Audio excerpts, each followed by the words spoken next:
نحمده ونصلي على رسوله الكريم اما بعد فاعوذ بالله من الشيطان الرجيم بسم الله الرحمن الرحيم رب اشرح لي صدري ويسر لي امري واحلل عقدة من لساني يفقهوا قولي۔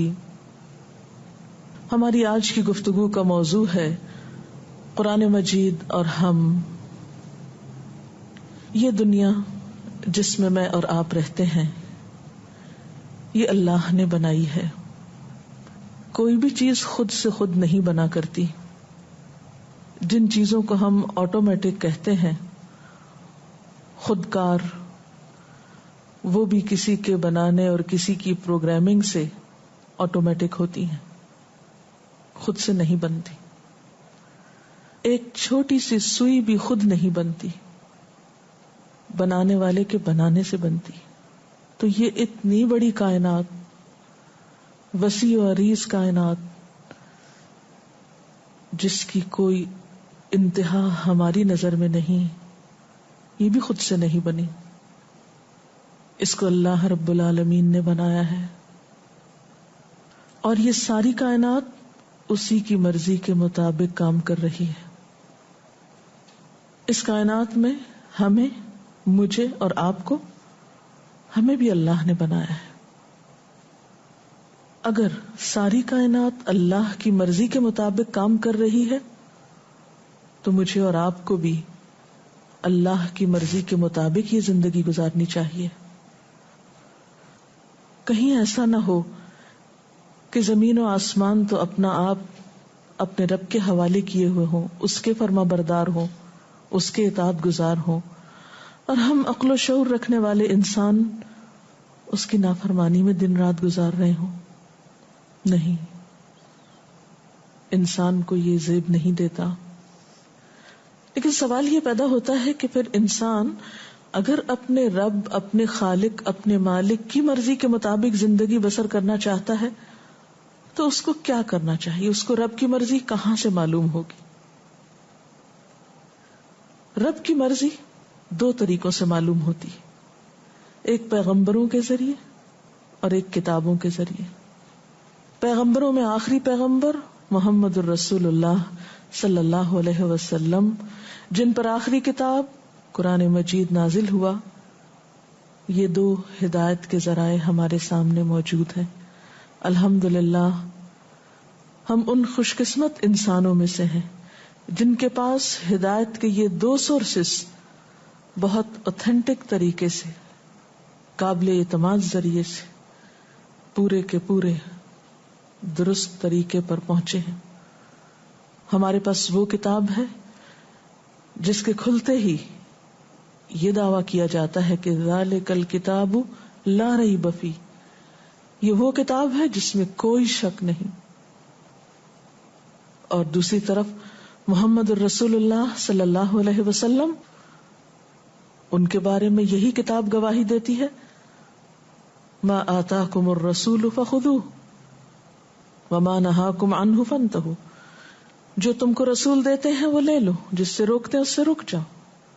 لقد کان لکم فی رسول اللہ اسوۃ حسنہ، تمہارے لیے اللہ کے رسول صلی اللہ علیہ وسلم کی زندگی میں خوبصورت نمونہ ہے، بہترین نمونہ ہے۔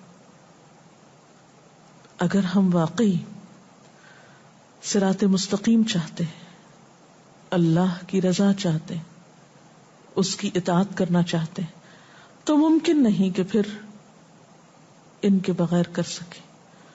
اور خصوصاً قرآن، گر تو خواہی مسلمان زیستن نیست ممکن جز بقرآن زیستن، اگر چاہتے ہو کہ مسلمان بن کے جیو تو ممکن ہی نہیں کہ قرآن کے بغیر مسلمان بننے کا کوئی تصور ہو۔ اس لیے میرے اور آپ کے لیے اس کے سوا کوئی چارہ نہیں کہ ہم اس عظیم کتاب سے، اس عالی شان کتاب سے اپنا مضبوط تعلق قائم کریں۔ بل هو قرآن مجید فی لوح محفوظ، یہی کتاب ہمارے لیے دنیا اور آخرت کی کامیابی کی ضمانت دیتی ہے۔ رسول اللہ صلی اللہ علیہ وسلم نے فرمایا، یہ قرآن اللہ کی رسی ہے، حبل اللہ، یہ واضح نور اور شفائے نافع ہے، جو اس کو تھامے رہے اس کے لیے بچاؤ ہے، اور جو اس کی پیروی کرے، اس کو فالو کرے، اس کے لیے نجات ہے۔ اگر کوئی ٹیڑھا ہو تو اسے یہ قرآن سیدھا کر دیتا ہے، اس کے دل کا ٹیڑھا پن درست ہو جاتا ہے۔ اس کتاب کی عجائبات ختم ہونے کو نہیں آتے، اور بار بار پڑھنے سے یہ پرانا نہیں ہوتا۔ یہ قرآن عجبا ہے، یہ نبی اکرم صلی اللہ علیہ وسلم کو ملنے والا معجزہ خالدہ ہے، قیامت تک باقی رہنے والا معجزہ ہے۔ ہمارے لیے لازم ہے کہ ہم اس پر ایمان لائیں۔ وَإِنَّهُ لَتَنزِيلُ رَبِّ الْعَالَمِينَ نَزَلَ بِهِ الرُّوحُ الْأَمِينُ عَلَى قَلْبِكَ لِتَكُونَ مِنَ الْمُنذِرِينَ بِلِسَانٍ عَرَبِيٍّ مُبِينٍ۔ اور یہ قرآن تمام جہانوں کے پروردگار نے اتارا ہے، اس کو امانت دار فرشتہ لے کر آپ کے دل پر اترا ہے تاکہ آپ لوگوں کو خبردار کرتے رہیں۔ یہ قرآن واضح عربی زبان میں نازل ہوا ہے۔ اس کتاب میں ہمارا ہی ذکر ہے، یہ کتاب ہمارے لیے روشنی کا مینار ہے، اس کتاب میں ہمارے لیے شفا ہے۔ یا ایھا الناس قد جاءتکم موعظۃ من ربکم وشفاء لما فی الصدور۔ اے لوگو، تمہارے پاس تمہارے رب کی طرف سے نصیحت آ چکی ہے اور شفا ان بیماریوں کے لیے جو سینے میں ہے، سارے دکھوں کا علاج، غم کا علاج، ڈپریشن کا علاج، سب بیماریوں کا مداوا، وہدن اور ہدایت، ورحمت للمؤمنین اور ایمان لانے والوں کے لیے باعث رحمت۔ قل بفضل اللہ وبرحمتہ فبذلک فلیفرحوا ھو خیر مما یجمعون۔ کہہ دیجئے کہ اللہ کے فضل اور اس کی رحمت پر چاہیے کہ خوش ہو جائیں، یہ کتاب ہر اس چیز سے بہتر ہے جسے لوگ سمیٹ رہے ہیں، جسے لوگ جمع کر رہے ہیں۔ اس لیے اس کتاب کے ساتھ تعلق دنیا اور آخرت میں انسان کے لیے سکھ ہی سکھ اور امن ہی امن کا باعث ہے۔ تو پہلی چیز یہ کہ اس پر ایمان لایا جائے، دوسری بات یہ کہ پھر اس کے ساتھ ایک مضبوط تعلق قائم کیا جائے، اور وہ کیسے؟ سب سے پہلے تو اس کو پڑھ کے، اس کی تلاوت کے ذریعے، جس طرح انسان کے جسم کو غذا چاہیے ہوتی ہے، جس طرح انسان جسمانی طور پر بھوکا ہوتا ہے، اسی طرح انسان کی روح بھی بھوکی پیاسی ہوتی ہے، اور اس کی بھوک کھانے پینے سے نہیں اترتی، اس کی بھوک، اس کی طلب قرآن سے پوری ہوتی ہے۔ قرآن روح کی غذا ہے، اور جب انسان اس کی تلاوت کرتا ہے تو روح سیراب ہوتی ہے۔ آپ صلی اللہ علیہ وسلم نے حضرت ابو ذر سے کہا تھا کہ اے ابو ذر، قرآن پڑھو اور اللہ کو یاد کرتے رہو، کیونکہ اس سے تم آسمان میں یاد کیے جاؤ گے اور زمین میں وہ تمہارے لیے روشنی ہوگی۔ گویا اس کا پڑھنا روشنی کا باعث ہے، رہنمائی کا باعث ہے، پڑھنے کے لیے ضروری ہے، اور اس سے صحیح فائدہ اٹھانے کے لیے کہ اس کے پڑھنے کا حق ادا کیا جائے۔ الذین آتیناہم الکتاب یتلونہ حق تلاوتہ اولئک یؤمنون بہ۔ وہ لوگ جن کو ہم نے کتاب دی وہ اس کو اس طرح پڑھتے ہیں جیسے پڑھنے کا حق ہے، یہی لوگ اس پر ایمان لاتے ہیں۔ اولئک یؤمنون بہ، ایمان کا تقاضا یہ ہے کہ اس کتاب کے پڑھنے یا اس کی تلاوت کا حق ادا کیا جائے، اور حق ادا کرنے میں یہ بات آتی ہے کہ ہم جیسے اتری ہے ویسے ہی پڑھیں، درست ادائیگی کے ساتھ، اور صرف درست ادائیگی ہی نہیں بلکہ اس کتاب کی قرأت میں حسن پیدا کرتے ہوئے۔ رسول اللہ صلی اللہ علیہ وسلم نے فرمایا لیس منا من لم یتغن بالقرآن، وہ ہم میں سے نہیں جو قرآن کو خوش آوازی سے نہ پڑھے، یعنی اہتمام کے ساتھ اپنی آواز کو خوبصورت بناتے ہوئے اس کی تلاوت کرنی چاہیے۔ آپ صلی اللہ علیہ وسلم نے یہ بھی فرمایا زینوا القرآن باصواتکم، قرآن کو اپنی آوازوں سے مزین کرو، یعنی اسے خوبصورت انداز میں پڑھو. ایک اور جگہ پر ہے، آپ نے فرمایا قرآن کو اپنی اچھی آوازوں کے ذریعے حسین بناؤ، کیونکہ اچھی آواز قرآن کے حسن میں اضافہ کرتی ہے. یعنی قرآن تو ویسے ہی حسین ہے، لیکن خوبصورت آواز سے اس کو پڑھنا اسے اور حسن بخشتا ہے، اور زیادہ مؤثر ہو جاتی ہے تلاوت اور قرات، اور پھر دل کی حالت بھی اسی اعتبار سے بدلتی ہے. حضرت طاؤس سے مرسلن روایت ہے، کہتے ہیں کہ آپ سے پوچھا گیا کہ کوئی شخص قرآن کو اچھی آواز سے اور اچھے طریقے سے پڑھنے والا ہے؟ آپ نے فرمایا وہ شخص کہ جب تم اسے پڑھتے ہوئے سنو تو تمہیں ایسا معلوم ہو کہ وہ اللہ سے ڈر رہا ہے. اچھی طرح پڑھنے میں کیا چیز آتی ہے؟ اچھا پڑھنے والا کون ہے؟ کیا صرف خوبصورت آواز سے پڑھنے والا؟ نہیں، اس کی پہچان یہ بتائی گئی کہ جب وہ پڑھ رہا ہو تو تمہیں محسوس ہو کہ وہ اللہ سے ڈر رہا ہے. کیونکہ محض گائیکی کے انداز میں پڑھنا ہی کافی نہیں، بلکہ اس کو دل لگا کر پڑھنا اور اپنی روح کو اس میں شامل کر کے پڑھنا، وہ اسے خوبصورتی دیتا ہے. اور جس طرح کوئی شخص دنیا میں اہتمام کے ساتھ اس کو پڑھتا ہے، قیامت کے دن ویسا ہی معاملہ اس کے ساتھ کیا جائے گا.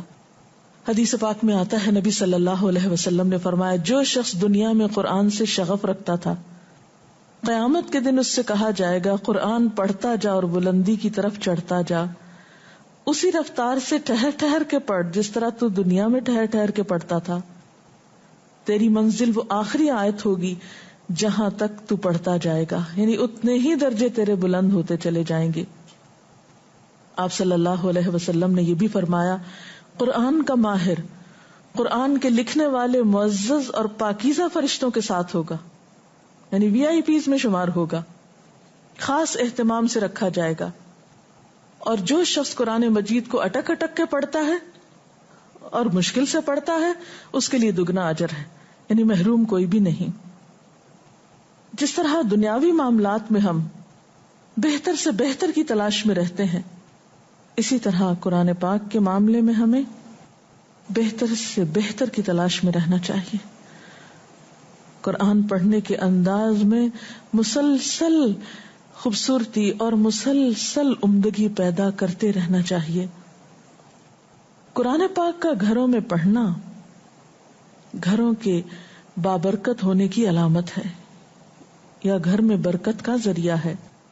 آپ صلی اللہ علیہ وسلم نے فرمایا اپنے گھروں کو قبرستان نہ بناؤ، شیطان اس گھر سے بھاگ جاتا ہے جس میں سورہ بقرہ پڑھی جاتی ہے. قرآن پاک کی محض دیکھ کر ہی تلاوت نہیں کرنی چاہیے، بلکہ اس کا کچھ نہ کچھ حصہ زبانی بھی یاد کرنا چاہیے. حدیث میں آتا ہے رسول اللہ صلی اللہ علیہ وسلم نے فرمایا جس شخص کے سینے میں قرآن نہیں ہے اس کی مثال اجڑے ہوئے گھر کی سی ہے، ویران گھر کی سی ہے. یعنی کتاب میں تو لکھا ہوا ہے، الفاظ تو موجود ہیں کاغذ پر، لیکن کچھ آپ کے دل میں بھی لکھا ہونا چاہیے، جتنی بھی حیثیت اور استطاعت ہو. رسول اللہ صلی اللہ علیہ وسلم نے یہ بھی فرمایا کہ اگر کوئی شخص قرآن مجید کی تلاوت میں مشغول ہو کر ذکر نہ کر سکے، دعا نہ مانگ سکے، تو اللہ سبحانہ وتعالی اس کو ان لوگوں سے بھی بڑھ کر عطا کرتے ہیں جو اپنے لیے مانگ کر لیتے ہیں، یعنی اللہ تعالیٰ سے دعا مانگتے ہیں. اور اللہ تعالیٰ کے اس کلام کی فضیلت باقی تمام کلاموں پر ایسی ہے جیسی خود اللہ تعالیٰ کی فضیلت باقی ساری مخلوق کے مقابلے میں، یعنی اس کتاب جیسی کوئی چیز ہی نہیں، کوئی کلام ہی نہیں. یاد رکھیے کہ قرآن پاک صرف تلاوت، صرف برکت اور صرف ثواب کمانے کے لیے نہیں آیا، یہ تو انسان کی ذات سے لے کر پوری دنیا کے لیے باعث رحمت ہے. یہ ہماری ہدایت کے لیے آیا ہے، اس لیے ضروری ہے کہ ہم اس کو سمجھ کر پڑھیں، اس میں غور و فکر کریں. قرآن پاک میں آتا ہے کتاب انزلناہ الیک مبارک لیدبروا آیاتہ، یہ ایک کتاب ہے جسے ہم نے اتارا ہے آپ کی طرف تاکہ لوگ اس کی آیات میں تدبر کریں، غور و فکر کریں. وَلِيَتَذَكَّرَ أُولُو الْأَلْبَابِ، اور تاکہ عقل والے اس سے نصیحت حاصل کریں. اور اللہ تعالیٰ خود پوچھتے ہیں افلا یتدبرون القرآن ام علی قلوب اقفالها، کیا یہ لوگ قرآن پر غور و فکر نہیں کریں گے؟ کیا ان کے دلوں پہ تالے پڑ چکے؟ ان کے دلوں میں قرآن کے جانے کا کوئی راستہ نہیں، یہ دنیا بھر کی باتیں سوچتے ہیں، قرآن کے بارے میں غور و فکر نہیں کریں گے، قرآن کو اپنے دلوں میں جگہ نہیں دیں گے، اس کو اپنی زندگی کا حصہ نہیں بنائیں گے۔ اور یاد رکھیے کہ یہ کچھ مشکل کام بھی نہیں، اللہ تعالیٰ بارہا فرماتے ہیں وَلَقَدْ يَسَّرْنَا الْقُرْآنَ لِلذِّكْرِ، ہم نے نصیحت کے لیے قرآن کو بہت آسان کر دیا ہے، فَهَلْ مِن مُدَّكِرٍ، ہے کوئی جو اس سے نصیحت حاصل کرے، ہے کوئی سبق لینے والا؟ اور بات یہ ہے کہ اگرچہ یہ عربی زبان میں اور وہ زبان ہماری نہیں، لیکن اردو اور عربی میں کچھ بڑا فاصلہ بھی نہیں، تقریباً 70% الفاظ اردو کے ایسے ہیں جو عربی میں بھی موجود ہیں، آپ ان سے مانوس ہیں، اس لیے غور و فکر کچھ مشکل کام نہیں۔ اگر اس کے لیے انسان روزانہ اپنی زندگی میں سے کچھ وقت نکالے تو بہت جلد اس کے معنی جان سکتا ہے۔ اور پھر یاد رکھیے کہ یہ کتاب صرف پڑھنے کے لیے نہیں، صرف طب آزمائی کے لیے نہیں، بحث مباحثے کے لیے نہیں، یہ تو ہدایت کی کتاب ہے، یہ تو اس لیے کہ اس کو پڑھ کر اس پر عمل کیا جائے۔ آپ صلی اللہ علیہ وسلم نے فرمایا وہ شخص قرآن پر ایمان نہیں لایا جس نے اس کی حرام کی ہوئی چیزوں کو حلال کر لیا، یعنی جس کا اس کتاب پر عمل نہیں، گویا اس کا ایمان بھی ادھورا ہے۔ اور قیامت کے دن قرآن یا تو انسان کے حق میں حجت بنے گا یا اس کے خلاف گواہی دے گا، القرآن حجت لک وعلیک، یا تو انسان کی طرف سے جھگڑے گا یا شفاعت کرے گا یا پھر اس کے خلاف گواہی دے گا۔ تو کس کے حق میں گواہی دے گا؟ جو اس پر عمل کرنے والا ہوگا، اس کا حق دینے والا ہوگا۔ حضرت عثمان اور حضرت عبداللہ بن مسعود کا طریقہ یہ تھا کہ اگر آپ صلی اللہ علیہ وسلم سے وہ 10 آیتیں بھی پڑھ لیتے تھے تو جب تک ان آیات کے تمام علم و عمل کے پہلوؤں کو اپنے اندر جذب نہیں کر لیتے تھے، آگے قدم نہیں بڑھاتے تھے۔ وہ کہتے ہیں کہ ہم نے قرآن کے علم اور عمل کو ساتھ ساتھ لیا ہے۔ ان کی زندگی میں تصور ہی نہیں تھا کہ قرآن صرف علم حاصل کرنے کے لیے پڑھا جاتا ہے، یا وہ صرف نالج بڑھانے کے لیے، نالج میں اضافہ کرنے کے لیے، یا مزید کچھ جاننے کے لیے۔ نہیں، یہ تو کتاب ہے ہی عمل کے لیے۔ آپ صلی اللہ علیہ وسلم نے فرمایا تم میں سے کوئی شخص اس وقت تک مومن نہیں ہو سکتا جب تک اس کی خواہشات اس چیز کے تابع نہ ہو جائیں جو میں لے کر آیا ہوں۔ اور پھر امت مسلمہ کے فرد ہونے کی حیثیت سے ہماری ذمہ داری ہے کہ جہاں ہم اس سے خود فائدہ اٹھائیں، وہاں یہ کتاب یا ایھا الناس کہہ کے پوری انسانیت کو مخاطب کرتی ہے۔ اس خوبصورت کتاب سے دوسروں کو بھی متعارف کرائیں۔ ھذا بلاغ للناس ولینذروا بہ، یہ تو سب انسانوں کے لیے پیغام ہے، یہ صرف مسلمانوں کی کتاب نہیں، یہ تو پوری انسانیت کے لیے، اور تاکہ وہ سب اس کے ذریعے خبردار کیے جائیں۔ اور اسی لیے آپ صلی اللہ علیہ وسلم کو خصوصی تاکید کی گئی، وَأُوحِيَ إِلَيَّ هَذَا الْقُرْآنُ لِأُنذِرَكُم بِهِ وَمَن بَلَغَ، میری طرف وحی کی گئی ہے کہ میں اس قرآن کے ذریعے تم کو بھی خبردار کروں اور جس کو یہ پہنچے۔ گویا یہ کتاب ساری انسانیت کی ہدایت کے لیے ہے، اور اس کے لیے کیا ضروری ہے پھر کہ ہم اس کو سیکھنے یا سکھانے والے بن جائیں۔ آپ صلی اللہ علیہ وسلم نے بشارت دی ہے، خیرکم من تعلم القرآن وعلمہ، تم میں بہترین ہیں وہ لوگ جو قرآن سیکھیں اور سکھائیں۔ قرآن ہمیں پکارتا ہے، اب بات ہمارے ذمہ ہے کہ ہم اس کی پکار پہ لبیک کہتے ہیں یا اس سے منہ موڑ لیتے ہیں۔ اور یاد رکھیے جو اس سے منہ موڑے گا اس کے بارے میں بھی قرآن پاک میں آتا ہے، وَقَدْ آتَيْنَاكَ مِن لَّدُنَّا ذِكْرًا مَنْ أَعْرَضَ عَنْهُ فَإِنَّهُ يَحْمِلُ يَوْمَ الْقِيَامَةِ وِزْرًا خَالِدِينَ فِيهِ وَسَاءَ لَهُمْ يَوْمَ الْقِيَامَةِ حِمْلًا۔ ہم نے خاص اپنے ہاں سے تم کو ایک ذکر عطا کیا، جو کوئی اس سے منہ موڑے گا وہ قیامت کے روز سخت گناہ کا بوجھ اٹھائے گا، اور ایسے سب لوگ ہمیشہ اس کے وبال میں گرفتار رہیں گے، اور قیامت کے دن ان کے لیے بڑا تکلیف دہ بوجھ ہوگا۔ ایک اور جگہ پر فرمایا، من اعرض عن ذکری فإن له معیشۃ ضنکا ونحشره یوم القیامۃ اعما قال رب لم حشرتنی اعما وقد كنت بصیرا قال كذلك أتتك آياتنا فنسيتها وكذلك اليوم تنسى، جو میرے ذکر سے منہ موڑے گا، اور ذکر سے مراد یہاں اللہ کی کتاب ہے، میں اس کے لیے دنیا کی زندگی تنگ کر دوں گا، اور قیامت کے دن ہم اس کو اندھا اٹھائیں گے۔ وہ پوچھے گا، اے میرے رب مجھے اندھا کیوں اٹھایا گیا، میں تو دیکھنے والا تھا۔ اللہ تعالیٰ فرمائے گا، ہاں اسی طرح ہماری آیات تیرے پاس آئی تھیں مگر تو نے انہیں بھلا دیا، لہذا اسی طرح آج تم بھلائے جا رہے ہو۔ جو شخص اس کتاب کو جتنی اہمیت دے گا، اس سے جتنی محبت کرے گا، اس کی جتنی قدردانی کرے گا، اس کے ساتھ جتنا وقت گزارے گا، اس سے کہیں زیادہ بڑھ کر اللہ تعالیٰ کی رحمت، نوازش اور عنایات کا مستحق ہوگا۔ اللہ تعالیٰ سے دعا ہے کہ وہ ہمیں اس کی قدر کرنا سکھائے۔ حقیقت یہ ہے کہ عزت اس کتاب کے ساتھ ہے ہم سب کی، کیونکہ یہ قرآن مجید ہے، عزت والی کتاب، عزت والا قرآن۔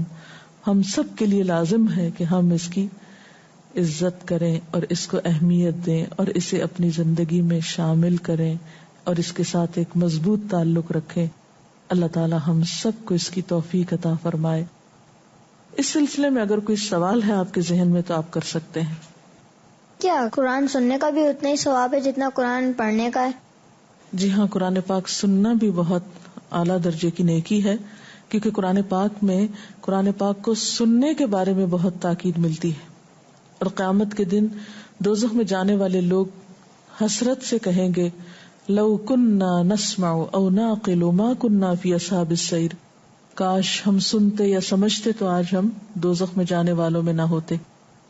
تو سننا بھی بہت ضروری ہے اور بہت باعث اجر ہے۔ وآخر دعوانا ان الحمد للہ رب العالمین، سبحانک اللہم وبحمدک، نشہد ان لا الہ الا انت، نستغفرک ونتوب الیک، والسلام علیکم ورحمۃ اللہ وبرکاتہ۔